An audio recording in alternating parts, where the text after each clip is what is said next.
but I think we all learned something today.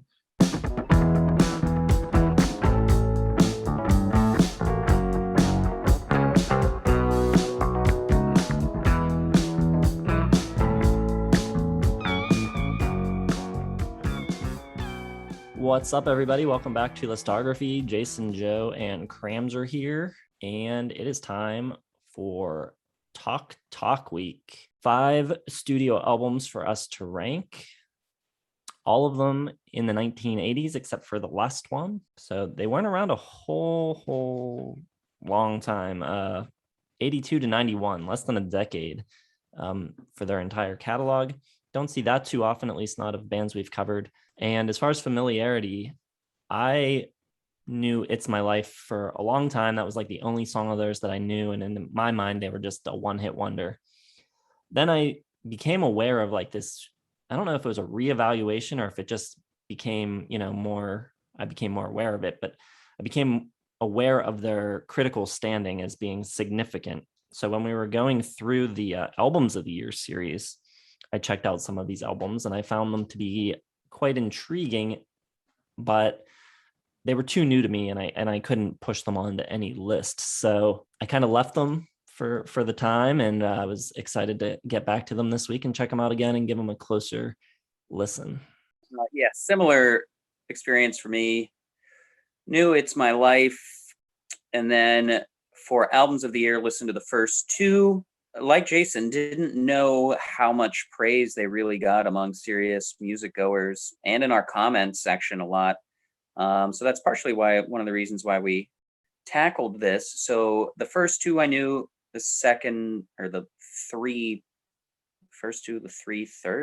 first 2, and then 3, 4, and 5, I did not know. And this was easily one of the more interesting artists to cover and to read about. They have such a unique dynamic with the studio and where they could have gone after their first 2 albums and where they ended up. I was pretty familiar with the band. I don't know why I just started listening to them randomly a couple of years ago, but I should have had them in my top 5 in some year in the 80s, but I dropped them out because I was really listening to a lot of metal at the time. And I don't know. I love some of their stuff, and some of their stuff, I read all the Pitchfork reviews, and they give 2 of their albums 10 out of 10, perfect 10s. They're in love with them. So obviously that kind of was like, well, I don't like those albums because Pitchfork loves them too much, and too much talk about post-rock and all that jazz. So I kind of never quite gave their whole discography enough introspection. I loved what I knew, though, and going back and reevaluating again, I think I'm in a little bit better of a place now, a little more confident about, my dabblings into post-rock and whatever formless jazz that they're doing. And I just really, really enjoyed it. So this was a very good week for me. Really enjoyed listening to all of it and got a lot of things to say about them, so it should be fun. All right, who's kicking it off? You want to? Sure, I'll kick it off. My number 5 is going to be the debut album, The Party's Over. This is their only record that is not produced by Tim Friese-Greene. This one is produced by Colin Thurston, who I think is best known for producing the first 2 Duran Duran albums. But the reason that apparently Mark Hollis wanted to work with him was because he was an engineer for David Bowie. So I think his involvement in this drew a lot of comparisons to Duran Duran. Also, they were on the same label, and Talk opened for Duran Duran on some tours. I don't hear a ton of Duran Duran. I mean, there's synths, and it's early 80s, kind of new romantic sort of genre. I guess they're sort of relatively similar, but in no way do I think they're aping Duran Duran's sound or anything like that at all. I think Duran Duran is far more musically evolved at this point than Talk. I think they're more proficient players. I think their songwriting is more interesting, but I think there's an emotional depth to Talk Talk and on this record that Duran Duran lacks. So I see them very differently. And I like this record. I'm going 3.5 stars on it for the very bottom here for Talk Talk. It's so serious. I love the repeating synth line, and the bass work on that track is great. Mirror Mirror has a really great chorus, really good hook. My problem with this record, and with all of Talk Talk's records, I think maybe everything could be at least a 0.5 star higher. I don't like his voice very much at all. I don't think he's a good singer. He gets compared to Brian Ferry a lot in what I was reading. So I like Brian Ferry. I think he's a great singer. And I do see the comparison and how they're sort of similar, but to me, he's just a much weaker vocalist. Doesn't have the same command of his voice, even though it's, tonally similar. So I struggle a lot with his voice. If his voice was better, I would be in love with some of these albums, but as it is, I think it's a good record with some good songwriting and, really interesting. And for the time and for the genre that they're working in, I think it has a lot of emotional resonance. Yeah, I also have the debut at number 5. And I agree with, there's nothing wrong with his voice, but he's not Brian Ferry.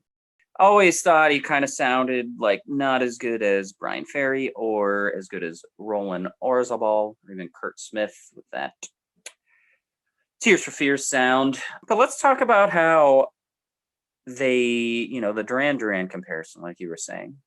Obviously, new wave, synth heavy music. A lot of it is really catchy. But to me, it's so much different than pop than when like Duran Duran were doing, or Depeche Mode or New Order or something.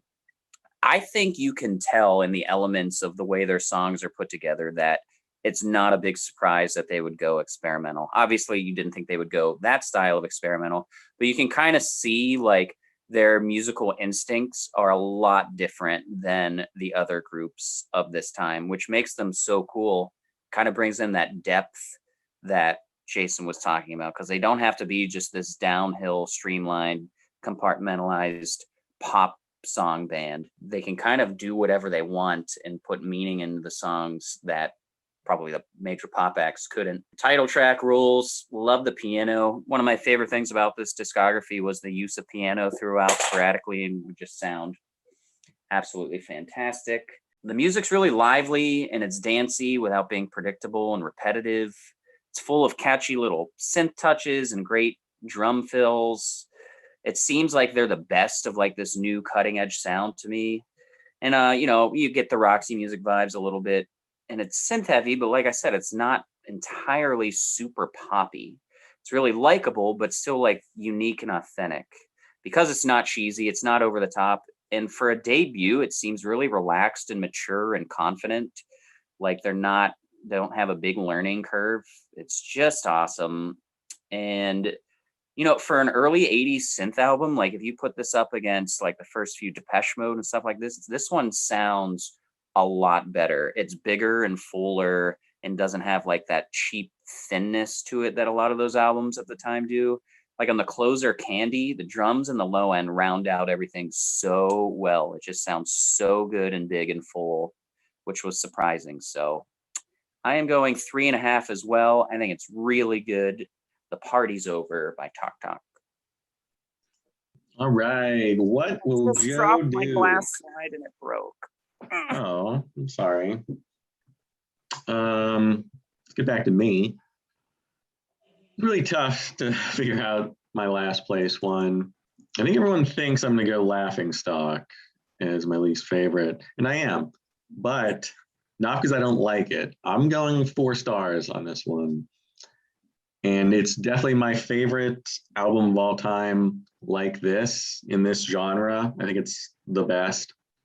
Just not for me. It's not my style. I'm never going to like sort of this like free rock, jazz. Paul Webb left, so all the bass is like acoustic. It was made like they turned the lights off and like just made music in the dark. So it's not like there was a central plan behind this. It's like a bunch of very good musicians making very interesting music. Production is remarkably good. And I do like, I mean, it's 4 stars, so I like plenty of it. After the Flood has this like wrapped up in dreamy organ. Ascension Day, really cool. It builds up to this like big wall of noise and then just completely cuts out right in the middle. And there's like remnants and like hints of hooks and choruses kind of buried underneath, but it's very formless. The songs are very long. It's almost ambient at times, and so it just doesn't. I like it. Like you can tell where like Radiohead got a lot of their ideas. It's from this band. Like a lot of the post rock stuff you can see in this and the record before it, Spirit of Eden. And critics, I don't know how they felt about it when it came out. I don't think they were quite hip to it, but certainly gotten like reevaluated as one of the most important albums, of the last 30 years or so. 30 years old this year. And it's cool. It's very spacey. There's a lot of ambience and like space between notes, which is cool, but it's just not for me. I love it, sort of. I respect it, but it's gonna be at the bottom. Still 4 stars because I think all of their records are really great, but yeah, it doesn't quite have like that. I need something. I need something to like listen to again. A chorus, a hook, something. Give me something. All right, so I'm kind of with Joe. But I'm staying at 3.5. I'm going with Laughing Stock at number 4. And I agree with what he said. To me, this continues basically what they were doing on Spirit of Eden. I think it's a very similar record, but the way they take it further is not the way I want them to take it further. Like they push the formlessness further. And if anything, that's the one thing I would like them to dial back a little. I think it's a really beautiful sounding record, lovely record. It's just a little further removed from actual songs. And I know that's the point, and I get that. But I agree with Joe. I think I need just a little bit more to call me back to it, because I can get the same thing, the same feel, the same vibe. Even sonically, this thing sounds very similar to the Colors of, to Spirit of Eden. I think like the instruments sound the same. It almost sounds like it was recorded in the same session because tonally it's extremely similar. It's just a little more open and a little more formless, very hushed, unhurried, quiet. And the space between things happening is wider. So I like it. I think it's cool. And I love the way it sounds. But I feel like I said, I can get the same thing listening to Spirit of Eden. And I can get a little bit more melody and a little bit more that hooks me into it. So for me, 3.5, good record, very cool, but I think they do the same thing better elsewhere. Very astute reviews of Laughing Stock, which is my number 4. I've got it at 4 stars. I think it is a great album. And I agree with you guys. The way I kind of read about this album and heard from some commenters that were like, oh, you got to check out Laughing Stock. Going through it chronologically, when it came time to listen to Laughing Stock, I thought it would be something completely different than the albums before it. But like you guys said, it is pretty much like, this isn't the groundbreaking album to me in their catalog. I think it's great. It's like all experimental jazz, free prose, mood vibes. Supposed to be patient, supposed to be dense. It's very cool. You just have to accept that these are not songs for commercial radio. It's just a collection of sounds, and it's all about the mood and all that and the tone, and it's great. I mean, if you just sit down in a distilled state, you can really enjoy this album. It's very meditative. It's very ambient. It's tremendous. Ascension Day is awesome. It sounds like it's right out of the Leaving Las Vegas score. It's right up my alley. So I don't have any problem with what this album is. The problem I have with it is I think in the middle, it's just a little bit too sparse. It's a little bit too saturated in the mood, and I need a little bit more to happen. But I think Newgrass has some really awesome guitar. I love that track. Closer is tremendous. After the Flood is really cool, slow growing intensity, so I agree with everything you guys said. I have no problem with what it is. I just think they do it better on a couple other albums. So still think it's great. So we're looking at 3.5 and then a 4. So this artist is great. Laughingstock, number 4, 4 stars. All right, I'm going to complete the cycle with The Party's Over, will be my number 4. So we're pretty much right in same groove here. It's interesting because I haven't listened to like a lot of albums from like the Romantic era, like 1982. Like I don't really know Ultravox or like Spandau Ballet very well, so I don't really know like where to put this as far as like its ranking and amongst those albums. But I like it. I think it is very, you guys talked about the Duran Duran similarities, but I don't really hear them like you guys. This band seems a little more mature and formed, and immediately I take to the drums and the bass lines and the keys and the synths. Not like it's a debut, not like early, I think Cramser said it well, with Depeche Mode.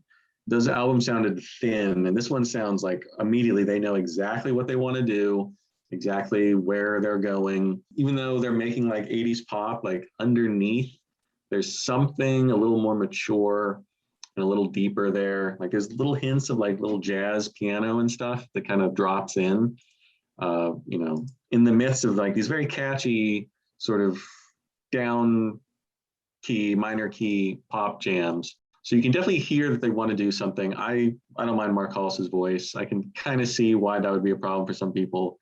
It is kind of like that Brian Ferry with like the nasal factor turned up like 25% or so.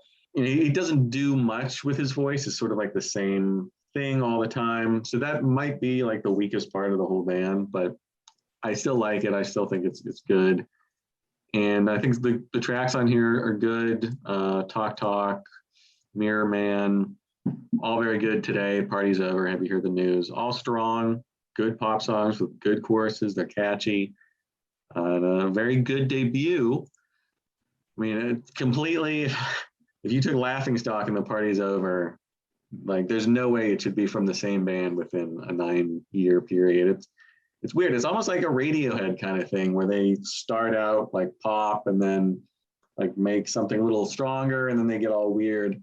So like the curve of their career is sort of like that same thing where they just kept like reaching for new exciting sounds. So this is their Pablo Honey. So it's good though. It's a good 80s pop album. All right, my number 3 is going to be It's My Life from 1984. The first one with Tim Friese-Greene, who is their producer and collaborator, co-songwriter on a lot of their tracks. First album, in reading about it, gets constant Duran Duran comparisons. This is where the Roxy Music comparisons really start.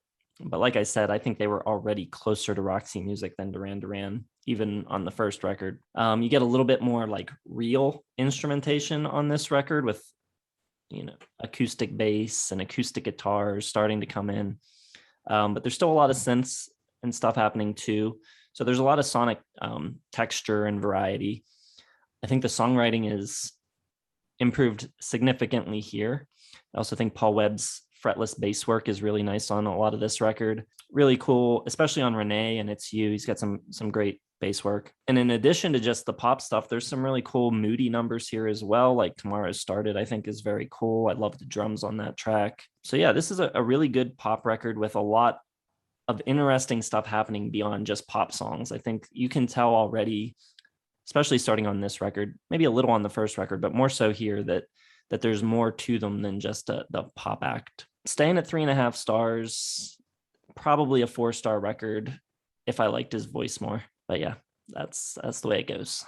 Yeah, it's my number 3. I've got it at 4 stars. I think it's a great pop record. And the last kind of synthy 80s group we did was the Eurythmics, who at times, to their own fault, were like wannabe artsy. And I feel like maybe in their head, their albums would sound something like this, because this comes off as pop, but it's like pop intellect, art rock pop. Like there's just something that you can't quite put your finger on about a lot of these songs that just make them kind of cool and mysterious, and like the band knows something you don't, or is just, you know, has their pulse on something that they're trying to communicate, but it's really interesting. And I love kind of the influences of stuff that I really like electronically over the last 20 years. Like there are a few parts of some songs where I'm like, oh my God, that's exactly where M83 like got that from. And, you know, or like LCD Sound System, stuff like that just screams. Like you can see or you can hear this band putting this album out, and it'll be influential 20 years later. Very cool.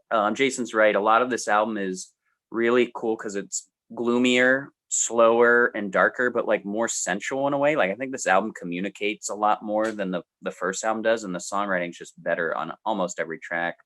It's got a really cool deliberate pace without being sparse. Like I love how busy the percussion can be, even in like the slower stuff. It's still got a lot going on without making it kind of cluttered. Very interesting. But the star of the show is the fretless bass on this album. It's fantastic. Obviously, the title track is great. Blows the Bon Jovi song out of the water for songs of the same name. But yeah, there wasn't a dull moment on this. I have it at 4 stars now, like I said, but it could grow. I feel like every one of these albums with time, because I've only listened to them each. Well, the first 2 albums I've listened to a bunch, but records 3, 4, and 5, I only got 2 listens a piece this week, and I think with more they could grow. But 4 stars for It's My Life, number 3. Again, I'm with you gentlemen. I got 4 stars for It's My Life.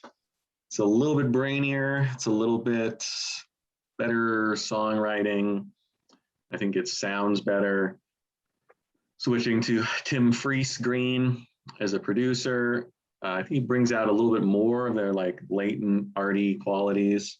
And you can definitely see, you know, there was hints of it on the first one, and I think it's really starting to bloom on this. The bass work by Paul Webb, amazing throughout. I think maybe that's why I started listening to them after the No Doubt cover of It's My Life came out. Went back and listened to the original, and I got into his bass playing. And yeah, it's great on all these songs. I think the drums from Lee Harris are really great on all the records. Great on this one. I think they're a little bit beyond what most, you know, 80s pop bands would produce. The songs are catchy. Dum Dum Girl, Such a Shame, It's My Life, all good singles. And but you know, there's not really any. The first album had a couple kind of songs in the middle. I think this is pretty strong all the way through. Some interesting, like Kramser was saying, like unique electronic sounds that I'd never heard before. Like you don't hear in Duran Duran or bands like that. And I just think it's a really cool album. It came out in '84, so it was obviously blocked from getting onto my top 5 or anything by some classics. But as far as like synth pop goes, it's right up there with the best of the genre for sure. All right, my number 2, gonna bump up to 4 stars here for Spirit of Eden. Like we kind of talked about with Laughing Stock, this record similarly is kind of built out of long form jams and experiments. Also, they kind of, I guess, cut and paste a lot of sections and like move things around. It's almost like a collage in some ways. Draws a lot on jazz music, on ambient music.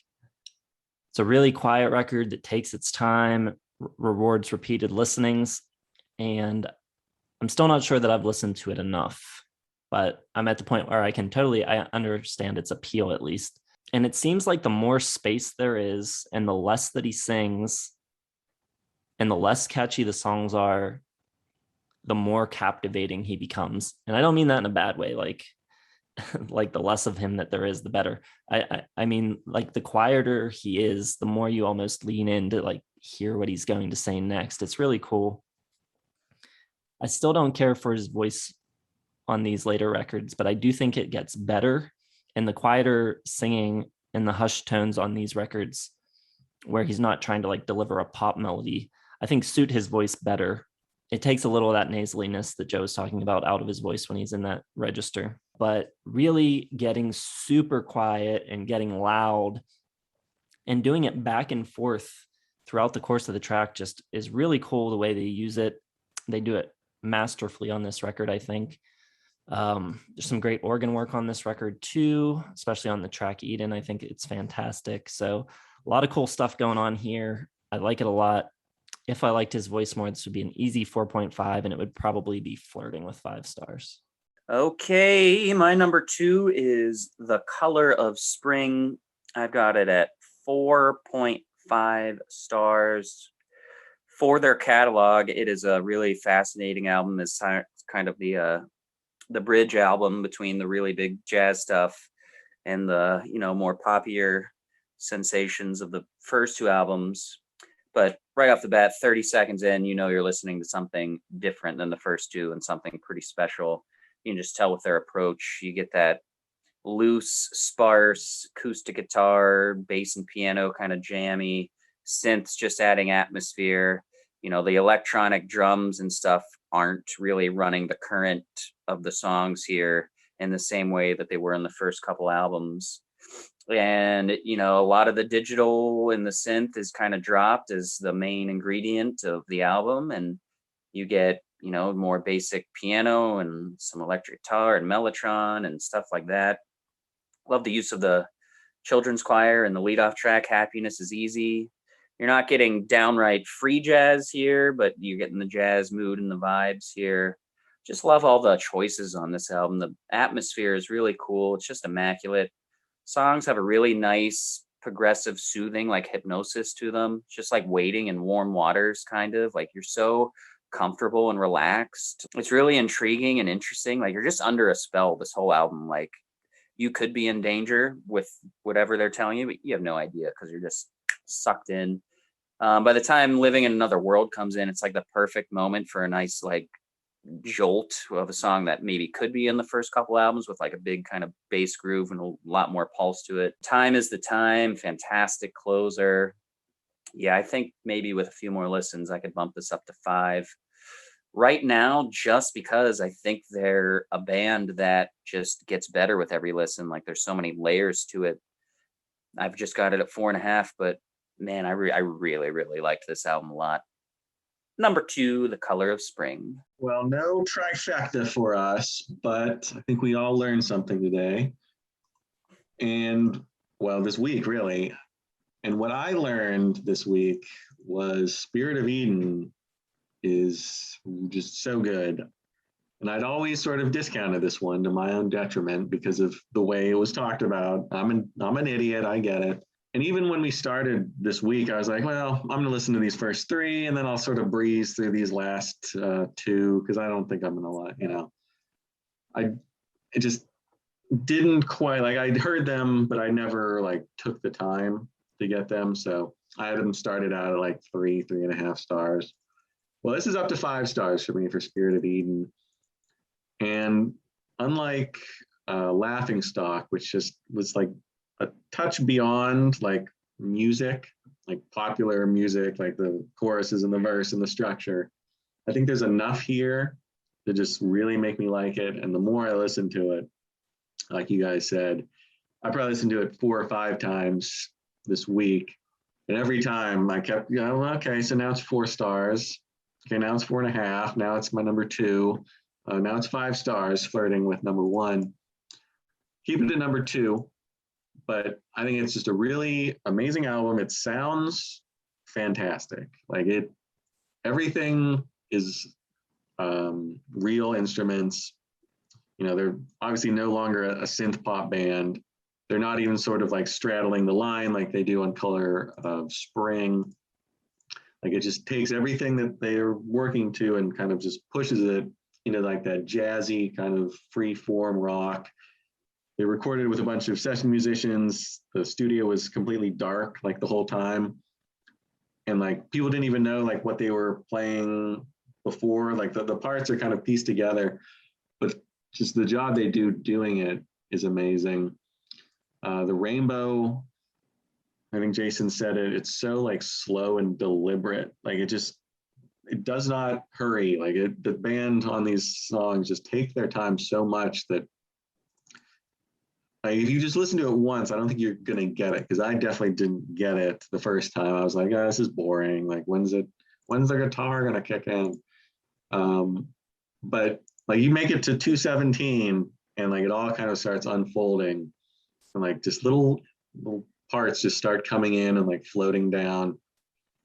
And it just becomes this like totally new type of music. And I'm not a big like post rock guy, so just blew me away. You get little touches of guitar, piano, harmonica, the bass and drums kick in. And it feels like special, like earned almost, that you're listening to it. Eden has this kind of cool guitar fuzz that's almost like Zeppelin-esque, and then kind of vanishes, and then it rises up again with some huge sounding organ.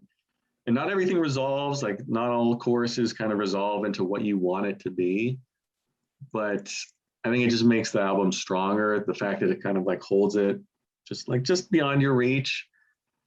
But there's great sounds here. Desire, real slow burning kind of building song. And there's just like these big sections where it just like explodes with this big guitar and harmonica and drums. And it's almost like shocking the way it kind of comes out of nothing. And there's just little touches on all of it. I could talk about every song on here. Inheritance, a little shorter, jazzy, real nice mournful bass, almost a pop song. I think it's Hollis's best vocal work. And it's like this psychedelic jazz pop. And it's just one of those albums where like the notes that aren't being played are just as important as the ones that are. Jason was saying, like there's a lot of space. And it ends, I Believe in You, I think is the ender. It's the last one I wrote about. But there's like little touches of Mellotron and the children's choir that comes in. And it's just really beautiful, just really cool, unique stuff that no one else was doing. Sounds, completely like it could have come from last year. The production's immaculate. And just a really cool, unique album. 5 stars. Probably enough to pop into my top 5 in 1988 now. So when we do our remakes of that series in 10 years or whatever, look for it. Top 5. All right. So that means my number 1 is The Color of Spring, the third record, right in the middle. And to me, as they progressed, they got more and more experimental. And for my personal taste, this one hits the sweet spot. Perfect balance of still writing basically pop songs, but enough of the experimentation starting at this point that I think it works really well. Immediately, right out of the gate on the first track, you're aware that there's far less synth. You're getting more acoustic instruments, guitars, bass, organ. You got Steve Winwood playing organ on 3 of the tracks on this record, which is cool. You got some acoustic drums instead of the programmed drums that you had on the early records. Beautifully produced record, very spacious mix. Again, amazing arrangements. The way different things come in and out of the mix is just incredible. You'll get one sound for a few bars and then it'll fade away. You'll get like the children's choir and then it'll drift off and then something else will come in. It's always like pulling your ear in different directions, which is great. I Don't Believe in You is really cool, especially the way the shaker in that track operates. Really moves the song along. I think it sounds great in the mix. Life Is What You Make It is really cool. It's just built around basically a bass line that they're playing on a piano. And they just build all these textures around it. And the way they play with dynamics again on that track is really cool. I just think it's really, really well produced. Really good songs. Staying at 4 stars though, unfortunately. But again, it would be flirting with 5. It's a weird situation where I really enjoy the records, but it's also a band that I don't know that I'll listen to very much in the future because of his voice. So I don't know. Cool band. Glad we did it, but his voice leaves me cold. Right. My number 1 is Spirit of Eden, 5 stars. Joe, I loved the way you talked about this. You had a glisten in your voice I never thought I'd hear. And if you liked this album, really check out Feel Good Lost by Broken Social Scene. I think that album kind of traces back to this one. I get serious Broken Social Scene and Yo La Tango vibes in this era of Talk Talk, which again, like you said, with Radiohead and M83 and all of these acts that came out like 20 years later, these acts that grew up with these Talk Talk albums that weren't critically acclaimed at the time, but now you see what music became, especially like the post rock and the art rock and stuff like that, more ambient experimental stuff. So much of it is just going back to these Talk Talk albums. So this album was a revelation, probably would easily slip into my 88 top 5. And this album is just fantastic. I can only liken it to like a kaleidoscope where just the sounds and the textures and everything being played kind of pop and then kind of resonate and dissolve into one another to create this just immersed experience. And it's got a really nice, slow, moody start with that cool guitar lick. There's like a casual strut they have throughout this album. It's really cinematic. It's all about mood and movements. The song Eden has some absolutely gorgeous section. This is compared to Laughingstock, I think this is a much prettier album. Like, it's very serene. It's very natural. It's kind of like, I'm going to go super film schooly here and be like, it's the golden hour of cinema of a Terrence Malick movie. Like, it's just like this calm stillness where everything is just one at once. It's very, very pretty album. Desire is really cool and slow and shadowy and gives you kind of like noir chills. Then there's like these little bit quick explosions, which is really cool. Very blissful and meditative, this album. I just think it's great with like its free prose structure. The drumming on it, not being electronic, just adds like this, like in the way it's mixed, like towards the back, but also kind of loud with how like high it is. Like everything's really high pitched. There's very little low end to the drums. So it's just like this splashing, like waterfall sensation constantly in the back. So cool. I have not listened to it outside of headphones yet, so I'm excited to see how that kind of plays out. Might do that tonight and just blast it through my speakers and sit on my couch in the dark and eat some sushi or something. But I loved it. 5 stars, Spirit of Eden, my favorite Talk Talk album. Okay, wonderful. I'm so happy that we all love Talk Talk so much now. My number 1 with Jason, though, Color of Spring. This was always my favorite one. I erred greatly in putting Judas Priest's Turbo ahead of it in 1986. Not sure what I was thinking with that one, because this is a great 5-star album, especially when compared to like what else was going on. Like the other ones in my list, I had Peter Gabriel So, big electronic textures and everything. I mean, and Kramzer had it in the top 2. Queen is Dead even. This one sounds so different than like anything else going on in the 80s. I just think it's brilliant. It is very like natural sounding, a lot more acoustic stuff, a lot more real instruments. Steve Winwood on 3 tracks, Ravi McIntosh, who played with Pretenders on Get Close and Learning to Crawl, does some guitar work. And it's just like a bunch of really great artists getting together and just making songs sort of out of time, because it doesn't have those synths. That kind of cheesy 80ness is completely just evaporated from this. You got a lot of organs and piano. The drums are fantastic from Lee Harris, and there's a bunch of other percussion guests on here. Bass work from Paul Webb, awesome throughout. Starts off with Happiness is Easy, which gives you that Steve Winwood organ. Those cool kind of Spanish guitar fills that like just blow in, that cool children's choir. And it just sounds so good. The production's immaculate. One of my very favorite produced albums, I think, of the 80s. A song like I Don't Believe in You, again, it sounds modern. Like if you took away Hollis's voice, because I think that's the only thing that connects it to the 80s, like it absolutely could be a song from like the last 5 years. Like it's got that very kind of indie rock feel and this cool, like super overdriven guitar solo. I don't know what effect they use on it, but it's very unique. I love Life's What You Make It. One of my favorite tracks from them. They actually took like the drum beat from Running Up That Hill by Kate Bush and added that cool piano bass line to it. And it just kind of like, you know, they build it off that bass line and just like keep adding like interesting things over and over. Some really cool guitar. and it's just sort of, it just grooves. Like it's got this great groove that, 5-6 minutes of them just sort of like freelancing off of this one awesome groove. But there's verses and choruses and everything sounds good. Like you still have that pop structure, but you can really tell that they're like getting into jazz and like getting into these interesting sounds that they'll take a little further even. But I think on this one, with like that Steve Winwood organ and all those little poppier, rockier influences, it just gives me like that biggest sense of pleasure listening to it. It's not as hard of a listen as Spirit of Eden, but it's definitely harder than like It's My Life or the debut. So it's like, it's the perfect balance. It's like Thanos, like everything's balanced on this one. You got the 2 pop records before, the 2 kind of arty stuff afterwards, and this one's like right in the middle. Like it's the bends. It's like right in my sweet spot.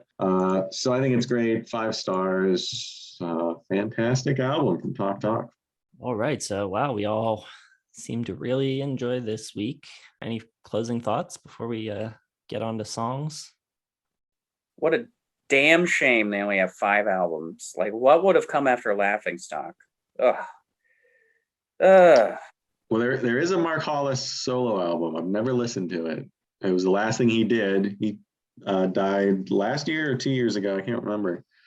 And yeah, he just quit music basically after Laughingstock, except for the one sort of out of the blue solo. And yeah, it's kind of a shame. I don't know. It's just sort of one of those people who just like didn't want to be famous, didn't want to do the pop thing, and just evaporated.